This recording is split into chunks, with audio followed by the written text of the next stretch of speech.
ಮದುವೆಗೆ ಬಂದಿದ್ದ ಮಹಿಳೆ ನಿಗೂಢವಾಗಿ ಇದೀಗ ಕಣ್ಮರೆಯಾಗಿದ್ದಾರೆ. ಹಾಸನ ತಾಲೂಕಿನ ಕಲ್ಕೆರೆ ಬಳಿ ಮಹಿಳೆಯ ಉಡುಪು ಮಾತ್ರ ಪತ್ತೆಯಾಗಿದೆ.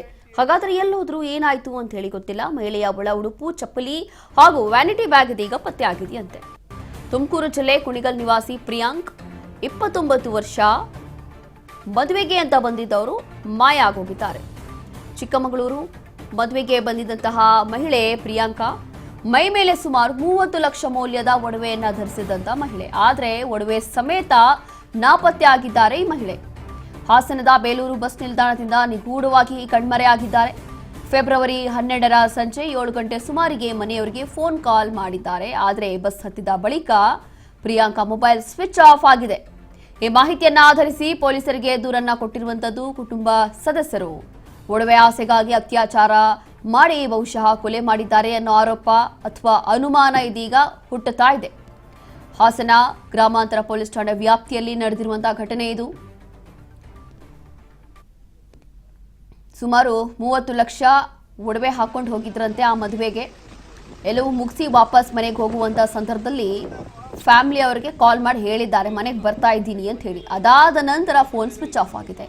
ಅದಾದ ಮೇಲೆ ಅವ್ರು ಎಲ್ಲಿ ಹೋದ್ರು ಏನಾಯ್ತು ಅಂತ ಹೇಳಿ ಗೊತ್ತಿಲ್ಲ. ಕೇವಲ ಅವರ ಒಳ ಉಡುಪು, ವ್ಯಾನಿಟಿ ಬ್ಯಾಗ್ ಮಾತ್ರ ಪತ್ತೆ ಆಗಿದೆ.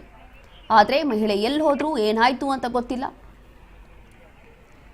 ಮತ್ತಷ್ಟು ಮಾಹಿತಿಯನ್ನ ಕೊಡ್ತಾರೆ ನಮ್ಮ ಪ್ರತಿನಿಧಿ ಶಿವರಾಜ್, ಇಲ್ಲಿ ಮದುವೆಗೆ ಅಂತ ಹೇಳಿ ಬರ್ತಾರೆ, 30 ಲಕ್ಷ ಒಡವೆ ಹಾಕೊಂಡಿರ್ತಾರೆ, ದಿಢೀರಾಗಿ ಕಾಲ್ ಮಾಡಿ ಹೇಳಿರ್ತಾರೆ ಮನೆಯವ್ರಿಗೆ ಬರ್ತೀನಿ ಅಂತ ಹೇಳಿ. ಆದರೆ ವಾಪಸ್ ಬಂದೇ ಇಲ್ಲ. ಎಲ್ಲಿ ಹೋದ್ರು ಏನಾಯ್ತು ಅಂತ ಹೇಳಿ ಗೊತ್ತಿಲ್ಲ. ಹಾಗಾಗಿ ಸದ್ಯದ ಮಾಹಿತಿ ಪ್ರಕಾರ ಏನಿದೆ, ಈಗ ಪೊಲೀಸರು ಏನ್ ಹೇಳ್ತಿದ್ದಾರೆ, ಏನಾಗಿರಬಹುದು ಅಂತ?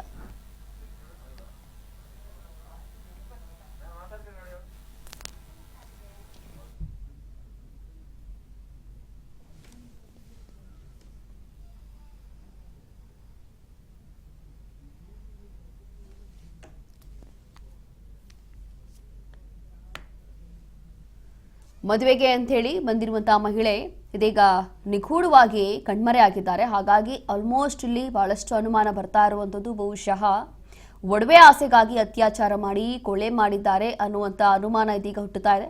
ಹಾಸನ ಗ್ರಾಮಾಂತರ ಪೊಲೀಸ್ ಠಾಣೆ ವ್ಯಾಪ್ತಿಯಲ್ಲಿ ನಡೆದಿರುವಂತಹ ಘಟನೆ ಇದು. ಪ್ರಿಯಾಂಕಾ ಮೊಬೈಲ್ ಸ್ವಿಚ್ ಆಫ್ ಆಗಿದೆ. ಈ ಎಲ್ಲಾ ಮಾಹಿತಿಯನ್ನ ಆಧರಿಸಿ ಇದೀಗ ಪೊಲೀಸರು ದೂರನ್ನ ತಗೊಂಡಿದ್ದಾರೆ. ಇದ್ರ ಬಗ್ಗೆ ಮತ್ತಷ್ಟು ಮಾಹಿತಿಯನ್ನ ಕೊಡ್ತಾರೆ ನಮ್ಮ ಪ್ರತಿನಿಧಿ ಶಿವರಾಜ್, ನನ್ನ ಧ್ವನಿ ಕೇಳಿಸ್ತಿದ್ಯಾ ನಿಮಗೆ? ಶಿವರಾಜ್,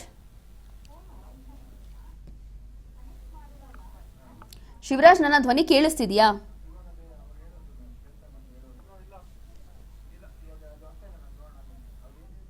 ಇಲ್ಲಿ ಕೆರೆ ಹತ್ರ ಮಹಿಳೆಯ ಚಪ್ಪಲಿ, ಬಟ್ಟೆ, ಒಳ ಉಡುಪು ಎಲ್ಲವೂ ಕೂಡ ಪತ್ತೆ ಆಗಿದೆ. ವ್ಯಾನಿಟಿ ಬ್ಯಾಗ್ ಪತ್ತೆ ಆಗಿದೆ.